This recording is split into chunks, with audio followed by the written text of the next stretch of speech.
Well, good afternoon, Winslow Christian Fellowship. I'm speaking to you for the first time by video, so bear with me if this seems a bit strange. What I'm going to do is read a passage and then say a little bit about it. So I'm reading Mark chapter 1, verses 40 to 45. A man with leprosy came to him and begged him on his knees, "If you are willing, you can make me clean." Filled with compassion, Jesus reached out his hand and touched the man. "I am willing," he said. "Be clean." Immediately the leprosy left him and he was cured. Jesus sent him away at once with a strong warning.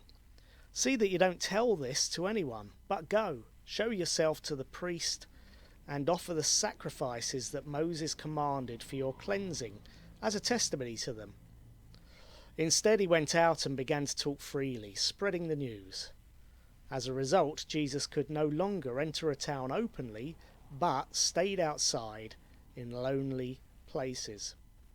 Yet the people still came to him from everywhere. So, in some ways, quite a familiar story. Jesus has met this man with leprosy. Now, leprosy was an isolating illness. If you had leprosy, nobody was allowed to touch you. You were unclean. It wasn't just a fear of catching the disease, fear of sickness. It was a fear of uncleanness, religious uncleanness. And as a result, people with leprosy had to self-isolate. You couldn't go into town. You couldn't go and worship God in the temple. You couldn't go and be with your family and with your loved ones. So healing a man with leprosy was an incredible act of compassion. And it was an act of bravery. Jesus reached out his hand and touched the man, it says. He was willing to touch the untouchable. And of course, it's a picture of Jesus healing sin. But it's a great picture for us today as we're self-isolating. Well, not isolating, but we're having to keep our distance to a certain extent because of this illness. And some people are self-isolating. Now, here's the thing. Jesus was motivated by love, not fear. There was a lot of fear around leprosy, and still would be if we... I've never met somebody with leprosy, but I'm sure there would be a lot of fear. Who wants to catch that? But Jesus wasn't motivated by fear. Whatever fear he might have felt, he put to one side and he showed love. And the outcome was this man who was an outcast was able to go and talk to all these people, even though Jesus said don't, because he knew the problem with miracles was that it brought about the crowds and he couldn't teach about the kingdom. But the man couldn't contain himself. Suddenly he was able to go and see people because he was clean. And he went and he shared the news. He spread the news. And as a result, Jesus could no longer enter a town openly, but stayed outside in lonely places. The man had come from loneliness and isolation and was now being admitted back into society.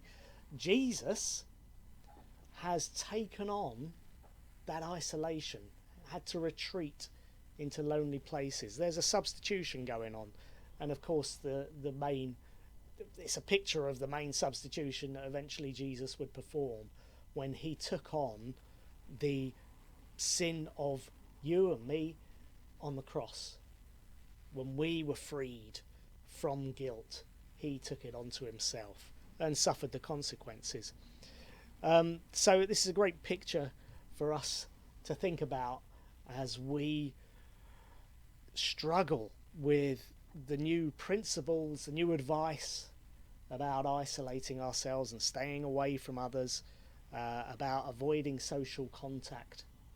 We might be thinking, I don't need to worry about this, but of course we might be mixing with people who are vulnerable, people who do need to worry about it, and we could be carrying the disease without knowing it.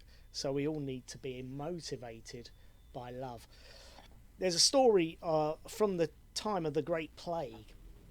The village of Iam in Derbyshire, they were at the point, early on in the plague's span, they were free from the disease up in Derbyshire. It was mostly in London, but some cloths arrived for a tailor in the village, and it was infected with fleas who were carrying the plague.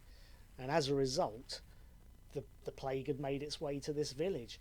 Now the vicar and the Puritan minister got together and said, we've got to do something about this. The first thing they did was close the church, and the second thing they did was isolate the village. They said, we're not going to scatter. That's our instinct. The plague has come. We want to run away from it. We want to protect ourselves. We want to save ourselves. But they said, just as Jesus was prepared to sacrifice himself, so we should be prepared to sacrifice ourselves in order to protect the rest of Derbyshire. If we start running, we might save ourselves, but we also are likely to spread the plague throughout Derbyshire. As a result of Iam's heroic and self-sacrificial acts, they protected much of Derbyshire. But that village of 1,000 lost a quarter of their population to the plague in the space of about a year. A horrendous thing. But they did it for the sake of others. They weren't motivated by fear, they were motivated by love. And they were looking to Jesus as their example. And so we should look to Jesus as our example as we enter into this period of doing something that really none of us want to do. But we should be doing it motivated by love, not by fear.